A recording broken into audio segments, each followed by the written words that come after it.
বদর যুদ্ধ ইসলামের প্রথম যুদ্ধ। সেই যুদ্ধ সংগঠিত হয়েছিল এমন মাস যে মাসে কোরআন নাজিল হয়েছিল। সেই মাসটার নাম কি বলেন? বলেন কোন মাস বলেন?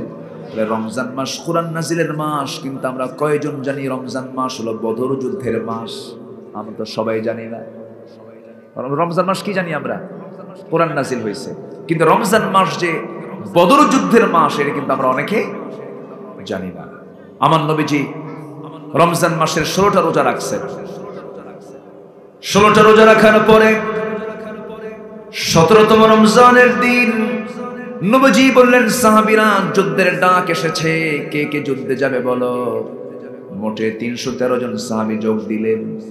নবীজি সেই দিন বললেন, সাহাবীরা আজকে রোজার দিন, রোজাটা তোমরা ভেঙে ফেলে দাও। রোজা তোমরা পরে রাখতে পারবে, ফাইদাতুম মিন আইয়ামিন উখর, অন্য সময় তোমরা রোজা রাখতে পারবে, রোজা তোমরা ভেঙে ফেলে দাও। সাহাবীরা বললেন, ইয়া রাসূলুল্লাহ, রোজাও ফরজ, জিহাদও ফরজ, দুটাই করব আমরা। রাসূল বললেন, না না।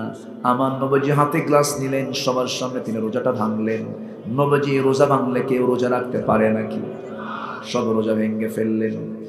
নবীজি আমার রওনা দিবেন, এমন সময় ছোট্ট 2টা বাচ্চা নবীর কাছে এসে কান্দে আর বলে, হুজুর যুদ্ধের ডাক নাকি চলে আসছে, সৈন্য সংখ্যা নাকি কম, আপনি যদি অনুমতি দিতেন আমরা মদিনার ছোট্ট 2টা ছেলে আমরা যুদ্ধে যেতাম। রাসূল বললেন, কেন তোমরা এত যাওয়ার শখ কেন করছো? বলতেছে, হুজুর শুনেছি আবু জেহেল নাকি আপনাকে মারার জন্য আবার আসতেছে, এমনিতে দেশ থেকে আপনাকে বের করে দিয়েছে, আবার সে আপনাকে মারার জন্য আসে। আমরা কাউকে মারতে যাব না যুদ্ধে, আমরা আবু জেহেলকে মারতে যাব। আল্লাহু আকবার বললেন। আমার নবীজির প্রতি মোহাব্বত দেখি নবীর মধ্যে তার দয়া হলো। নবীজি ছোট্ট 2টা বাচ্চাকে বুকের সঙ্গে জড়িয়ে ধরে বলছেন, সন্তানরা আমি তো পারমিশন দিতে পারবো না, কারণ তোমাদের বাহুবল নাই, তোমরা যে তরবারি হাতের মধ্যে নেবে সেই শক্তি তোমাদের হাতে নেই, আমি পারমিশন দিতে পারবো না। ছোট্ট 2টা বাচ্চার ভিতরে বড় ছেলেটা বলতেছে, বড় ভাইটা বলতেছে, মুআজ বলতেছে, ইয়া রাসূলুল্লাহ আমি ওর চাইতে একটু বয়সে বড় আছি এবং লম্বাই বড় আছে, আমার ফিটনেস ওর চাইতে ভালো আছে, আপনি আমাকে পারমিশন দিয়ে দেন। রাসূল বললেন যে তোমাকে পারমিশন দেব, দেখি তো চিন্তা করে দেখে 16 জন ইতিমধ্যে বলছে, হুজুর আমার বড় ভাই যদি পারমিশন পায় আমাকে পারমিশন দিতে হবে কেন? ও বয়সে বড় হতে পারে, লম্বাই বড় হতে পারে, গায়ের শক্তি আমার বেশি। আমার নবীজি ছোট্ট 2টা বাচ্চার কথাগুলো শুনতেছেন আর বললেন, শোনো ঠিক আছে 2 জন তোমরা শুরু করে দাও কুস্তি, দেখি কে পারে। 2 জন যখন কুস্তি শুরু করে দিয়েছে, বড়জন ছোট জনকে নিচে ফেলে দিয়েছে। ছোট জন নিচে পড়ে বড় ভাইয়ের কানের মধ্যে মুখ ঢোকায় বলে, ভাই আমি জানি তুমি আমার চেয়ে বয়সে বড়, তোমার শক্তি বেশি, কিন্তু তুমি আমার কেমন ভাই, একসঙ্গে খাই ঘুমাই খেলাধুলা করি লেখাপড়া করি একসঙ্গে সবকিছু চলে, তুমি আজকে আমাকে একা ফেলে তুমি যুদ্ধে যাবে। ভাইরে তোমার কাছে আমার অনুরোধ হলো তোমার গায়ের শক্তি একটু কমায় দাও, তোমার বুকের উপর একটা বারের জন্য আমি উঠে প্রমাণ করে দিই শক্তির দিক থেকে আমি কোনো অংশে কম নই। নবীজি আমার টের পেলেন, ছোট্ট 2টা বাচ্চাকে কোলের মধ্যে নিয়ে আকাশের দিকে তাকিয়ে বলছেন, আল্লাহ আকাশের মালিক আল্লাহ, এই ছোট্ট 2টা বাচ্চা আফরার ছেলে 2টা মুআজের গায়ের শক্তি নাই কিন্তু ইমানের শক্তিটা আছে। আমাদের মূলত দরকার গায়ের শক্তি, অস্ত্রের শক্তি না, ইমানের শক্তি। বলেন কিসের শক্তি দরকার? মুসলমান ছাড়া গোটা পৃথিবীর যত শক্তি আছে ওরা সব কিছু অস্ত্রের শক্তি চায়, গায়ের শক্তি চায়, কিন্তু ইসলাম তো তা বলে না। ইসলাম বলে সবার আগে কিসের শক্তি দরকার?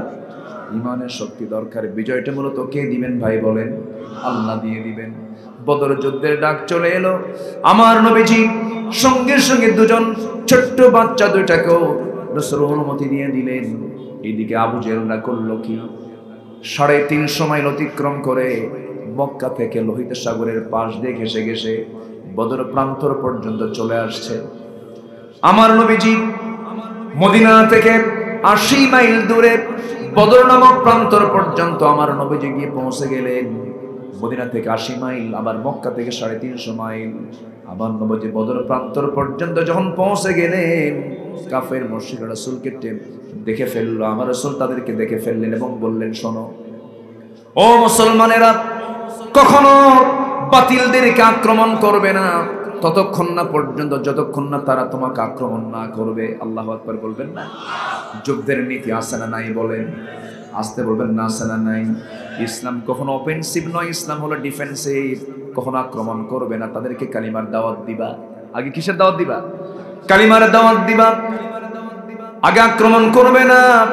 তারা যদি আক্রমণ করে সঙ্গে সঙ্গে তোমরা আক্রমণ করে ফেলবে, ডিফেন্সিভ ভূমিকা পালন করবে, নিয়তের বিশুদ্ধতা আনবে। একজন সাহাবীর কথা মনে হয়ে গেল, সাইয়েদনা আলী কোন একটা যুদ্ধের ময়দানে কোন একজন কাফেরকে ধরাশয়ী করে জমিনে ফেলে দিলেন।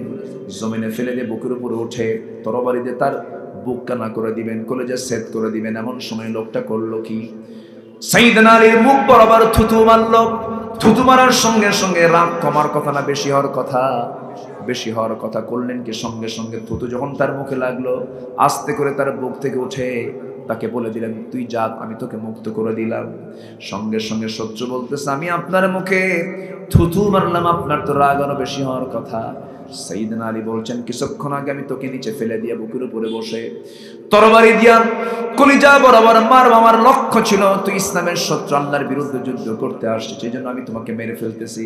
কিন্তু তুই যখন আমার মুখে যখন থুতু মেরেছিস, তখন আমার ব্যক্তিগত রাগ আরো ডাবল হয়ে গেছে। এই মুহূর্তে আমি তোকে যদি মেরে ফেলি, তখন সেই সময় আল্লাহ পাক আমাকে খুনির কাতারে দাঁড় করাতে পারে। আল্লাহু আকবার বলবেন না? সাহাবায়ে কেরাম যুদ্ধ করেছেন একমাত্র কার খুশির জন্য? কার খুশির জন্য? কার দিনের জন্য? আল্লাহর দিনের জন্য। বদর যুদ্ধের ময়দান, আমার নবীজি যুদ্ধ শুরু করে দিবেন, কাফেররা আক্রমণ শুরু করে দিয়েছে। ইতিমধ্যে ছোট্ট দুইটা বাচ্চা বলতেছে, এক সাহাবীকে ডাক দিয়ে বলতেছে, প্রথম কাতারে দাঁড়ায় বলতেছে, ও চাচা দেখো তো আবু জেহেলটা কই, আমাদের একটু দেখায় দাও তো। সাহাবী বলতেছে, আবু জেহেল দিয়ে তোমরা কি করবা? ছোট্ট দুটো ছেলে বলতেছে, আমরা যুদ্ধ সবার সঙ্গে করব না, আমরা আবু জেহেলকে দুনিয়া থেকে খতম করার জন্য আসছি যুদ্ধের ময়দানে। সঙ্গে সঙ্গে সাহাবী চিনায়া দিলেন, ওই যে ঘোড়ার পিঠে বসে আছি, চতুর্দিক থেকে তাকে ঘেরাও করে আছে, সৈন্যরা তাকে পাহারা দিচ্ছে, বুকে চুল পরিমাণ কোনো ভয় নাই। মানুষ ছোট কিন্তু বুকটা বিশাল বড় সাহসে ভরা। এই ছোট্ট দুইটা বাচ্চা সিংহের মতো গর্জন দিয়া, বাজ পাখির মতো উড়ন্ত হয়ে ছোট্ট তরবারি নিয়ে আবু জেহেলের দুই পাশে দুজন দাঁড়ায় গেছে। তারা টের পায় নাই ছোট্ট মানুষকে অবহেলা করেছে। ছোট্ট দুইটা বাচ্চা দুই পাশে দাঁড়ায়া দুজন একসঙ্গে সজোরে আক্রমণ করে বসেছে আল্লাহু আকবার বলে। দুজন দুই পায়ে এত জোরে আঘাত করেছে, এক আঘাতে আবু জেহেল ওই যে ঘোড়ার পিঠ থেকে ধরাশয়ী হয়ে জমিনে পড়ে গেছে। কোমর সোজা করে দুটা পা সোজা করে আবু জেহেলের আর দাঁড়ানোর কিসমত হয় নাই, দাঁড়াতে পারে নাই। আমার বন্ধুগণ, এইদিকে ফলাফল কি হলো? বড় ভাইকে কাফেররা পাকড়াও করে ফেললো। পিছন দিক থেকে বড় ভাই মুআযের ডান হাতে একটা তরবারি আঘাত হানলো। এক আঘাতে তার হাত থেকে ঝনঝন করে তরবারি পড়ে গেল। ডান হাতটা চামড়ার সঙ্গে জ্বলতে লাগলো। দৌড় মেরে তরবারিটা বাম হাতে উঠায় নিলেন। বাম হাতে উঠায় নিয়ে যুদ্ধ করবেন। যুদ্ধ চালাচ্ছেন, তরবারি চালাচ্ছেন, কিন্তু লক্ষ্য করে দেখেন ঝুলন্ত হাতটা ডান হাতে, চামড়ার সঙ্গে ঝুলন্ত হাতটা বাম হাতে এসে ধাক্কা খায়। যুদ্ধ করতে কষ্ট হয়, তরবারি চালাতে কষ্ট হয়। ডান হাতটা করলেন কি, সঙ্গে সঙ্গে বাম পায়ের নিচে রেখে এত জোরে টান মারলেন, হাত ছিটকে পড়ে গেল। বাম হাতে যুদ্ধ করতে করতে দেখা গেল একজন শত্রু এসে তার বাম হাতেও মেরে দিল। দুইটা হাতই কাটা, তরবারি ঝনঝন করে পড়ে গেল। মুআয সামনে সহায়ের মতো এতিমের মতো দাঁড়ায় আছেন। একজন কাফের এসে তার কলিজা বরাবর মেরে দিল, গন্ধ গর্দান বরাবর মেরে দিল, মস্তকটা ছিটকে পড়ে গেল। মুআয দুনিয়া থেকে বিদায় হয়ে গোটা দুনিয়ার সমস্ত মুসলমানদেরকে জানান দিলেন, দুনিয়ার মুসলমান, আল্লাহর জমিনে দিন কায়েমের জন্য হাসতে হাসতে এমন করে জীবনটা দিতে হয়। জোরে বলে সুবহানাল্লাহ। সেই যুদ্ধের ময়দানে 14 জন সাহাবী শাহাদাত বরণ করেছেন। বদর যুদ্ধ হলো এমন একটা যুদ্ধের নাম, ভাই ভাই যুদ্ধ, জামাই শ্বশুর যুদ্ধ, আত্মীয় আত্মীয় যুদ্ধ, গোত্র গোত্র যুদ্ধ, একই বংশের মানুষের সঙ্গে যুদ্ধ। দেখা হলেই কেউ কারো ভাইকে পায়, কারো বাপকে পায়, কারো শ্বশুরকে পায়। সেই যুদ্ধের ময়দানে উবাইদ ইবনুল জাররাহ রাদিয়াল্লাহু আনহু নামে একজন সাহাবী নিজের জন্মদানকারী পিতাকে দেখতে পেলেন। বাপকে দেখে তরবারি গোটায় নিয়ে ফিরে আসতেছিলেন। পরক্ষণেই মনে করলেন, আমার জন্মদানকারী পিতা হতে পারে, কিন্তু সে তো ইসলামের দুশমন, আমি তাকে ছাড়বো কেন? আবার তিনি ইউটার্ন করলেন, বাবাকে বাবা না মনে করে তরবারে দিয়া বাবার গর্দানটা হাঁকায় দিলেন, শিরকের প্রতীক মনে করে দুনিয়া থেকে বিদায় করে দিলেন। যুদ্ধ শেষ হয়ে গেল, সবার মুখে হাসির ঝিলিক, মুসলমানদের বিজয় হয়েছে, কিন্তু ওবায়দার মুখে হাসি নাই। রাসূল বলছেন, সাহাবীরা ওবায়দার মুখে হাসি নাই কেন? ওবায়দা কান্দে কেন হুজুর? ওবায়দার বাপ আজকে যুদ্ধে মারা গেছে। রাসূল বললেন, তোমার ওবায়দার বাপকে কে মেরেছো? সাহাবীরা বলছেন, হুজুর ওবায়দার বাপকে আমরা কেউ মারিনি, ওবায়দা নিজেই মেরেছে। ওবায়দা নিজেই মেরেছে। আমার নবীজির সঙ্গে সঙ্গে বলছেন, সাহাবীরা, ও সাহাবীরা, আমার ওবায়দা যে কাজটা করেছে, আমার ওবায়দা যে আল্লাহকে খুশি করার জন্য যে কাজটা করেছে, আরশ পর্যন্ত খুশি হয়ে গেছে। ওবায়দা তুই আমার দিকে আয়। বুকের সঙ্গে বুক জড়াইয়া ধরে বলছেন, ওবায়দা রে, আজকে তুমি যে কাজটা করেছো, আল্লাহ তোমার জন্য জান্নাতটা ওয়াজিব করে দিয়েছেন। জোরে বলি সুবহানাল্লাহ, জোরে বলি সুবহানাল্লাহ।